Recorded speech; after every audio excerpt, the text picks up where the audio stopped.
Imbis aminin na isang buwan ng buntis itong si Che sa anak nila ng live-in partner niyang si Rog, ay pinili niyang ilihim ito. Yan ay matapos niya raw na mahuli sa akto na may kaharutang iba sa kama itong si Rog. Dahil sa nangyari, inabot nga ng 4 na buwan bago tuluyang malaman nitong nagloko na si Rog na buntis ang kanyang live-in partner. At ang masakit pa, hindi man lang magawang sustentuhan ni Rog ang kanyang magiging mag-ina. Kaya naman mula pa po sa Capiz, kausapin na nga natin itong si Che, 27 years old. Che, magandang tanghali sa'yo. Magandang tanghali din po, Oo, Kuya Paul. oo, Che. Itong si Rog, kailan mo pa jowa ito? Ito ba yung mga mabilisang naging jowa pa lang tapos nagkabuntisan na o matagal-tagal na rin ang pinagsamahan ninyo? Mabilisan lang po, Kuya Paul. O, gaano kayo katagal na nagkakilala ni Rog? Mga ano po, 5 months po. 5 months ago, tapos nag-decide na agad kayo na mag-live-in. Ganun yun? Bali po, nag-aaral ho kami dati, Kuya Paul. Tsaka, tas po, yung aming boarding house po, iisa lang ho. Tas, doon lang ho kami nag-aanuhan po. Nagkakilala. Nag-aano? Nagkakilala. Nagkakilala. Oo, sa boarding house. Pero 'di ba, nag-aaral kayo? Opo. 'Di ba mga boarding house? Ano ba 'yan? 'Di ba pagka sa babae, usually boarding house ng babae, hiwalay sa boarding house ng mga kalalakihan. Opo. Bali po yung boarding house po ng mga lalaki ay nasa, ano po, sa ground floor po. At yung mga babae ho is second floor po. Oh, wala ba nagbabantay doon sa inyo na syempre hindi naman pwedeng pasok-pasok ka lang sa kwarto ng iba kahit pa magjowa kayo, bawal 'yun, 'di ba? Dati ho kasi wala akong pakialam ho yung aming landlady. Ang importante ho ay maayos ho kami sa boarding house. Hindi ho kami nag-aaway-away. Oh. Mabait ho. Mabait Tsaka ba? Iba yung mabait sa irresponsable ha. Teka ha. Oo ha, medyo tumataas ang kilay ko, Che, doon sa tinigilan mo. Oo, na ano na boarding house. Mabait kasi nga nakapagkikita kayo. Oo, sa Hindi ho, boarding house. Pero bawal wala ho 'yun. po. Mm. Kasi ho, ano din ho kasi, tawag dito. Ano ho kasi siya, para open ho yung boarding house. Mm. Tsaka wala na silang ano po gawa ng ano na din naman po boardmate o ganyan ng mga kumbaga close ho kami diyan. Pero sandali, exclusive ba 'yan para sa mga estudyante lang o 'yan ay para sa mga nagtatrabaho din? Para lang ho sa ano po, sa estudyante po. Oh, edi lalong dapat mahigpit 'yan. Oh, ha, Che? Minsan ho kasi minsan ho kasi hindi naman ho kami nagpapaat. Kaya ano lang ho. Tawag dito, yung tago ho. Okay, Pero minsan patago. alam mo, Ayun nga, patago. Patago, maintindihan pa natin yung patago. Pero kung napakaluwag nga, mali yun. Hindi tamang pamamalakad yan ng ganyang ah, klase ng mga, well, lalo na mga parokyano mo, mga estudyante. Papaano kung hindi man romance ang dahilan ng patagong pagkikita? 'Di ba? Halimbawa, papaano 'yan yung security ninyo? Kung sino-sino lang rin, mga barkada nakakapasok. Ha? kapag kami lang mga boarders lang po. Pero pag outsider po, pag Ayun hindi nga ho eh. naka-board po pwede. Oy, pero kung maluwag nga si landlady ba? O si landlord ninyo, wala, Apo. mapapasok kayo diyan. Delikado kayo, manakawang kayo, ah, may masaktan diyan, 'di ba? O pasensya ka na ha, inaalam din natin kasi yung lugar ninyo at kung sakasakali nga, katulad niyan, nagkaroon ka, nakakilala ka ng isang lalaki na maayos naman na naging jowa. For how many months? Sabi mo, 5 months. 5 months po. 5 months. Yung bang pagli-live-in ninyo ay umalis na kayo doon sa boarding house na yon? O papaano? Doon din? Hindi na pwede Doon yun. din, Hindi na. Ha? Doon din. Hindi kayo pwede din. Eh di hindi kayo nagli-live-in doon. May boarding house nga ho kami. Mm. Bali sa taas ho sa baba ho sa kanya. Okay. Pero hindi kayo live-in. Tama? Hindi po. Hindi. Okay. So, sige. Basta ha, maganda kasi, Che. Andiyan ka pa ba nakatigil ngayon?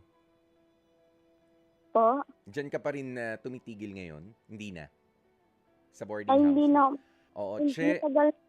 Oo, ito ha, kung hindi ka na tumitigil na nga rin doon. Pero, I mean, maging concerned din tayo doon sa iba pang mga estudyante na tumitigil doon. Ipacheck nyo nga Opo. yan. Oo, at least yung security, syempre, ng mga, yung hiwalayan ng babae, hiwalayan ng lalaki, at yung security doon sa compound o doon sa sa lugar na yan, ipacheck mo pa rin. Ha? Opo.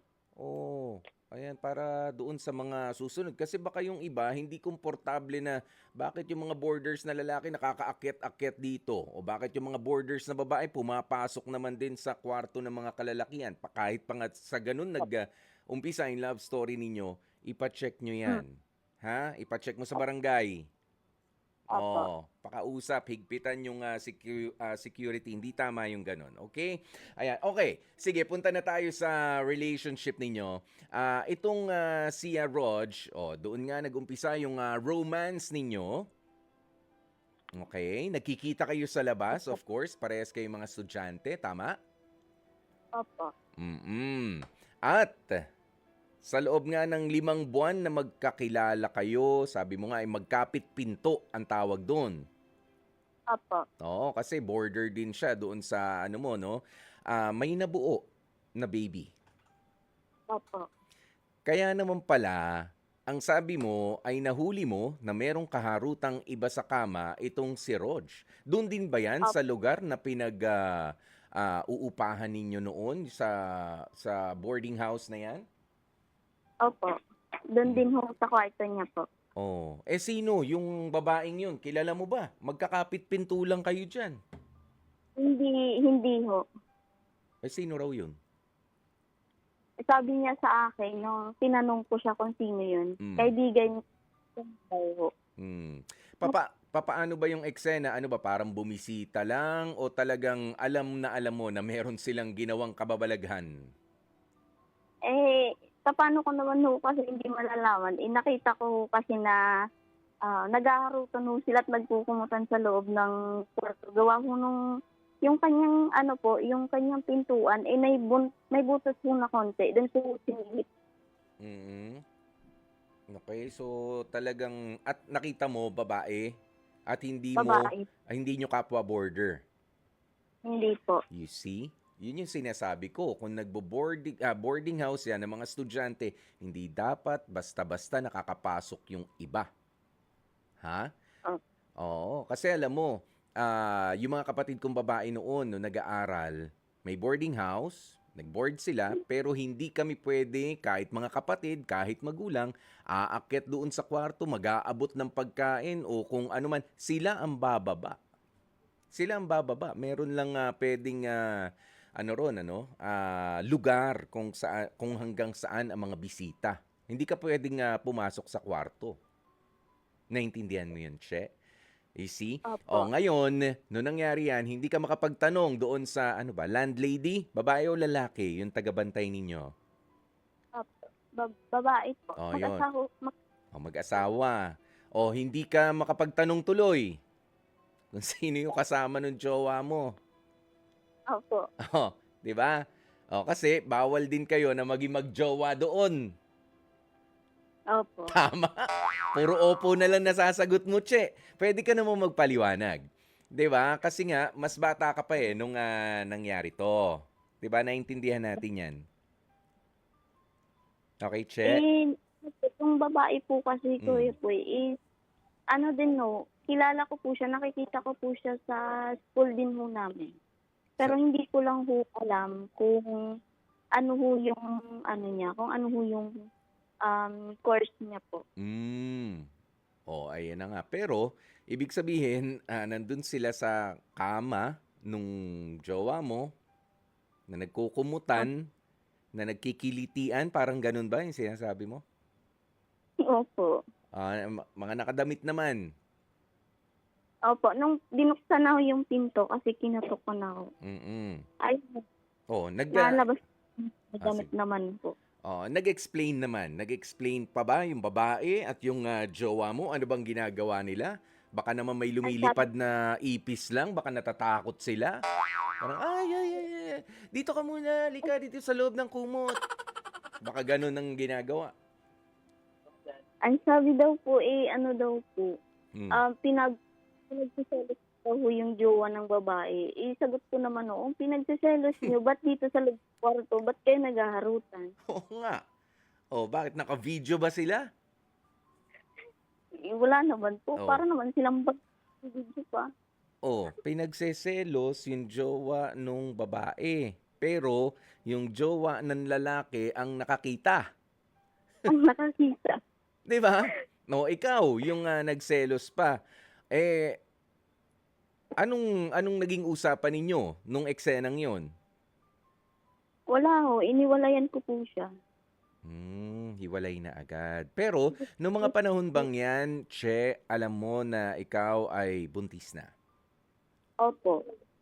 Yun din ho sana yung araw na ipagtatapat sa kanya na buntis po ako.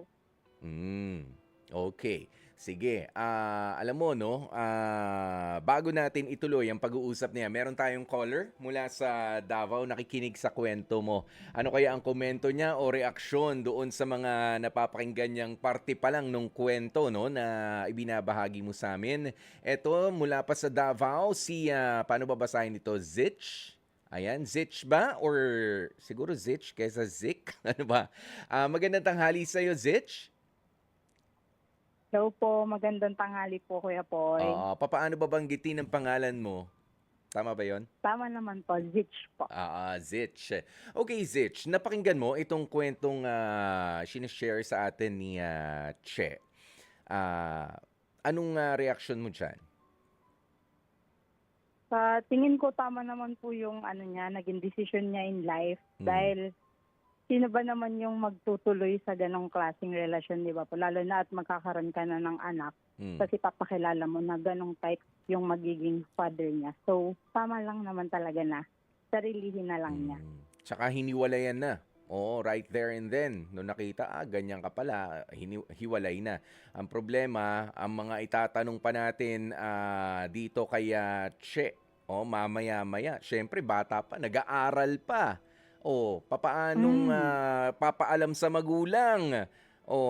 Papaano ba yan? Ewan ko po, pagising ko, buntis na po ako. Pwede bang ganun yun? Di ba? Papaano rin kaya Oo nga. tinanggap ng kanyang mga magulang? Siyempre, hindi naman pwedeng i-delay yung pagsasabi dahil lalaki at lalaki yung tiyan. Zitch, maraming salamat sa'yo. Okay po. Okay. Ayan, Che, balik na tayo. Okay, hindi natuloy yung pag-amin mo doon kay Rog na buntis ka na noon. Opo. Oo, tapos Ah, Okay, go ahead. Kwento mo nga yung nangyari dyan, Che. nung time na ho yun is hindi ko na ho inamin sa kanya. Mm-mm. Tapos po, pinagpatuloy ko po yung pag-aaral ko at hindi ko ho muna sinabi kay mama na buntis pa ho ako. Tinapos ko lang ho yung yung first year college po. Mm-mm. Tapos ko na ho yung first year college ko. Doon na ho nila nalaman na buntis po ako at hinanap po nila yung lalaki po, yung ex ko po na kakausapin ho ni mama. Mm-mm. Ibig sabihin, may ilang buwan na lang na natitira para matapos mo yung first year college mo noon. Opo. Pero hindi mo na sinabi o hindi mo na muna in-stress yung sarili mo na syempre may mga pagbabago sa katawan ng babae. Hindi ba Opo. naunang napansin yan ng mga kasamahan mo naman sa bahay? Sa bagay, hindi ka umuwi, ano? Tinuloy mo lang na nasa boarding house ka.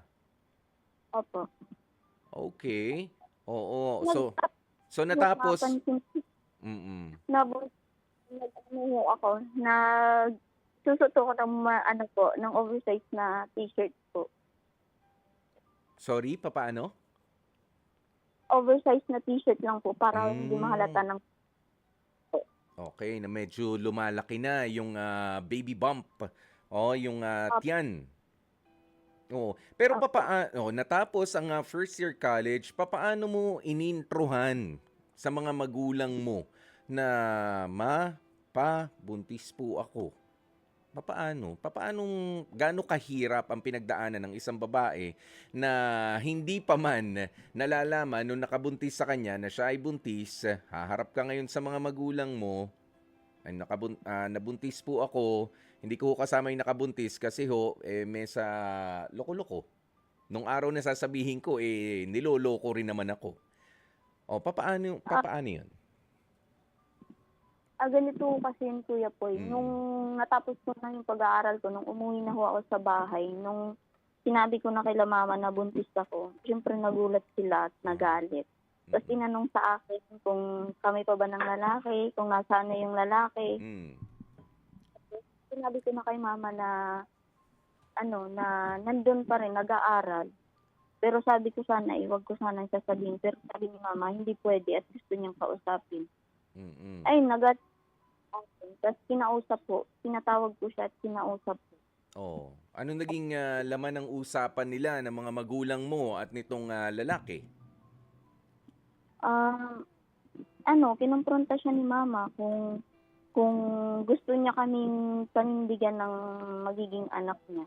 Mm. Pero ang sabi niya, tatapusin daw niya muna yung pag-aaral niya daw, tapos babalikan daw kami. Mm. Sinagot ko sa kanya, kahit wag na, at sustentuhan mo na lang yung bata kung gusto mo. Kasi Mm. sabi ko hindi pa nga tayo mag-asawa, magjowa pa lang tayo, niloko mo na ako. Tapos Yun. sabi ko pagpalikan pa ako sa'yo. Sabi ko wag na lang, sustentuhan mo na lang yung bata kung kaya mo. Pero kung ayaw mo, okay lang din naman. Kasi Mm. kaya ko naman na wala ka. O, 'di ba? Nakatapat siya ng alam naman natin siya na nagkamali ka rin nung una nang dahil nga sa first year college pa lang kayo nun ay medyo ayan na naging masyadong malaya, naging masyadong mapusok. Ayan, pero sa mga pinaninindigan mo ngayon, teka lang, seryosong bagay ito. I cannot put my life on hold for you. Hindi pa pwede ako maghihintay na makatapos ka. Paano kung di mo tapusin pag-aaral mo? Nakahintay rin ako. Nga nga. 'Di ba? Tama 'yan. Yung ganyang mentality So ngayon ba, ilang taon na o naka 1 year old na ba yung bata? Actually, kuya po is 9 years old na po. Oh, 9 years old na rin. Oh, matagal-tagal na nang mangyari ito. Ayan, but then again, okay, sige, kung meron kang dapat balikan doon sa kwentong 'yon, ano sa tingin mo yung maling desisyon na syempre hindi tayo proud diyan pero gusto nating ipaunawa lalo na sa mga batang mga nakikinig. Oh, ano yung ah, natutunan mo na maling desisyon mo nung nag-aaral ka pa? Um, yung mga natutunan ko po is, huwag po padalos-dalos sa desisyon at huwag po magpadala sa igso ng damdamin po. Kasi wala pong pagsisisi na nanauna po. Lagi Mm. hong nasa. Laging nasa huli. At 9 years ago, simulan nang mangyari itong ah, itong sa buhay mo, 9 years ago na nangyari nga ito. Kumusta naman ngayon yung mga pangako nitong si Rog? Wala po. Hindi ho siya nagsusustento po sa anak niya at parang hindi niya ho kinikilalang anak po. Nagkaroon ba kayo ng mga pag-uusap man lang? Siyempre lumalaki Opo. yung bata, dumadami yung gastusin din, 'di ba? Nag-i-school na, 9 years old na eh. Oh, Opo. papaano mo sinasabi kay Rog yung mga pangangailangan din ng bata? Ah, Last po namin pag-uusap po, kuya po, is yung wala pa pong 1 years old yung bata. Mm. Pumunta ko ang sabi ko lang ho sa kanya, last naming pag-uusap is, kung gusto niyang kilalanin ng anak niya at sustentuhan po, open po siyang pumunta sa bahay, open po siyang magsustento sa bata. Pero kung ayaw niya, okay lang din ho. Binigyan mo Pero siya ng option na gano'n. Oh. pero ngayon po wala na ho kaming communication po. As in, wala na. O, bahala ka na dyan.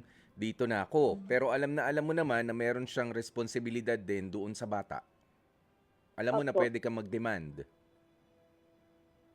Opo. Kasi kung yung relationship nyo noon, wala na naman na sigurong dapat pambalikan at pag-usapan. Pero yung pagiging magulang doon sa bata, alam mo, meron siya talagang kalalagyan dyan. At meron ka mga malalapitan kung gugustuhin mo. Gugustuhin mo ba yon, Che, na magkaroon pa ng connection sa kanya yung bata, at least sa pagsusustento? Kahit kuya po siguro hindi naman ho sigurong masama kung kung hindi ko na ho siya aabalahin po pati po sa pagsusustento niya sa anak niya. Kasi yung kuya po, kung may po siya, kung gusto niya yung sustentuhan ng anak niya, hindi na ho siya naaabot sa point na kailangan pa siyang diktahan, kailangan pa siyang pagsabihan. Kung ayaw niya, di wag ho kuya po. Kaya ko naman ho ang anak niya. Okay. So, ayaw mo nang ma-stress. Yan ang Ayaw. ano mo ngayon. Papaano naman ang papaliwanag mo sa bata kapag ka dumating siya doon sa edad na, Mama, sino ba yung tatay ko? So ngayon, 9 years old, nakapag-isip-isip na yan, nakikita niya na yung mga kaibigan niya, may tatay, merong nanay. Anong ine-explain mo doon sa bata? Simula pa lang ho siyang mag 1 year old kuya po. Bata pa lang po siya. Sinasabi ko na ho sa kanya na meron siyang papa pero iwalay ho kami. Mm. Kaya ho, minsan tatanong siya sa akin, bakit daw wala daw siyang papa. Sabi ko sa kanya, anak, may papa ka, pero hindi lang kami nagsasama. At wala. Ayun, ayusin lang po natin yung linya nitong si Che, na mula pa kasi sa Capiz, itong si Che. Napakaganda po ng kanyang kwento. Ayan, pero syempre, ito po ay nangyari 9 years ago. Ayan, pero ito pong kwentong ito ay binabahagi natin lalong-lalo na sa mga mapupusok na mga bata. 'Di ba? Kaya nga kanina tinanong natin si Che kung meron ka pinaka-pinagsisisihan 9 years ago sa naging desisyon mo. Isa nga po 'yun. Yung pagiging mapusok niya. Lahat naman po tayo mga kabataan ay may kapusukan. Nung kabataan natin. Pero yung disiplina at yung pag-iisip muna. Ayan, bago dumating yung pagsisisihan mo. Or wag sanang dumating na meron ka pang dapat na pagsisihan. 'Di ba? Kasi yung iba for fun, yung iba for adventure, yung iba para lang magbilang ng mga jojowain. Yan. Pero 'di ba at least sa mga bata, mga nakikinig ngayon, holiday ngayon. Pakinggan nyo itong ni Ate Che. Na nagkamali man noon pero matibay din naman ang kanyang paninindigan sa ngayon. Okay, Che, nandito na ulit sa linya natin si Che. Hello po, kuya po. Okay. Ayan. So, Che, ituloy mo na nga yung sinasabi mo. Sinabi ko na ho sa kanya, kuya po, na may bago ng pamilya ang papa niya po. Tsaka kung gusto niyang makita, kausap sa kanya, darating ang araw na sabi ko sa kanya, gusto mong makita ang papa mo, gusto mong kausap, puntahan mo, bibigay ko sa iyo ang address, ikaw na mismo ang pumunta doon. Pero kung hihilingin mo na magkabalikan kami, kung mayroong pag-asa, pero wala na. Kasi nga may pamilya na. Kahit na wala, ayoko na din. Okay. Ayan, pero syempre, alalahin pa rin natin yung bata kung sakasakaling siya ay gusto nga makilala, makausap man lang yung kanyang tatay. Kasi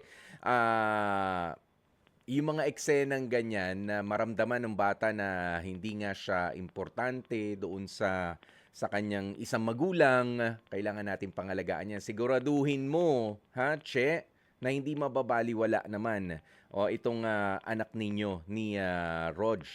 pag dumating yung pagkakataon na na makakapag-usap sila, magkikita. Kasi merong mga story ang ganyan, nagkita nga, kinita, pero ibang-iba talaga yung trato mula doon sa anak sa bagong pamilya kaysa doon sa anak na sabihin na nating hindi na plano.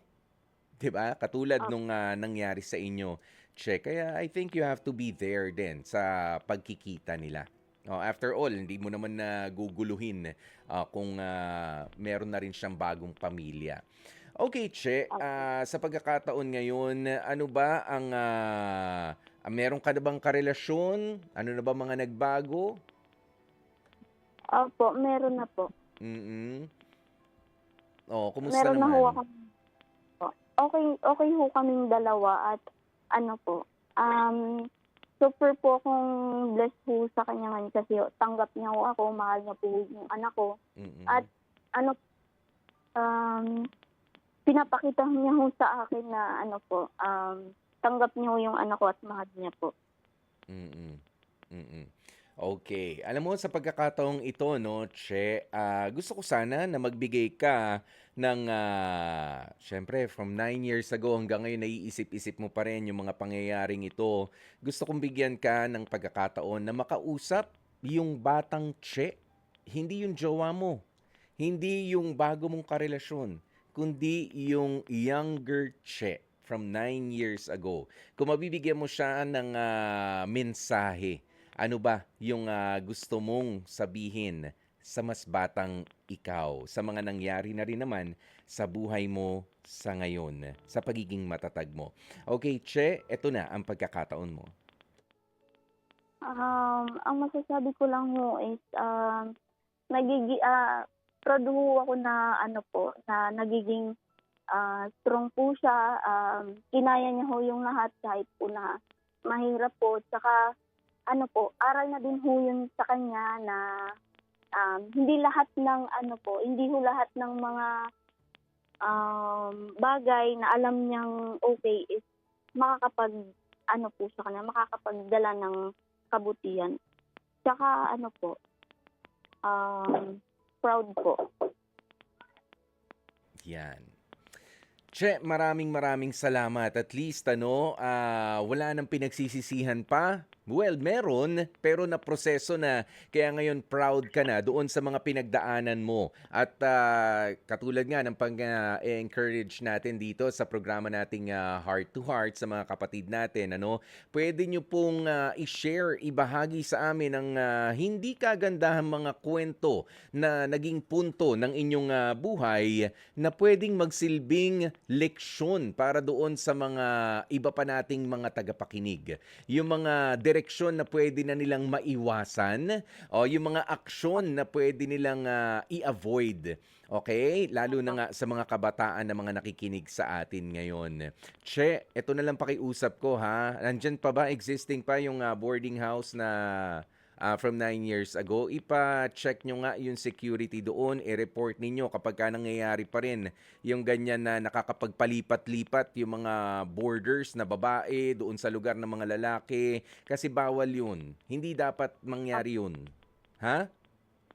Opo. Pero Oo. kuya po yung pagkakan ko po, last po nang umuwi ho ako doon, Mm. nadaanan ko yung house po namin is iba na ho. Oo.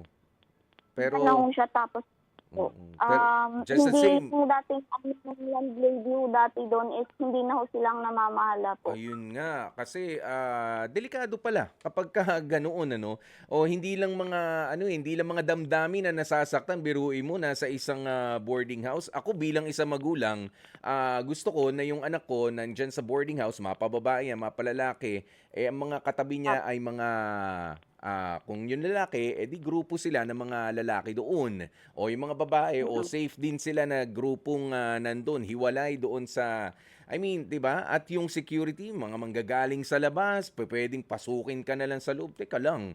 Oo, hindi naman 'to bukas na bahay lang para sa lahat ng gustong pumasok. Ha? Pa-check nyo na rin. Pa-double check na lang din, please. No? Po. Oo, para Sige po. masita sila or mahigpitan man lang nila yung security nila sa loob. Opo. Okay.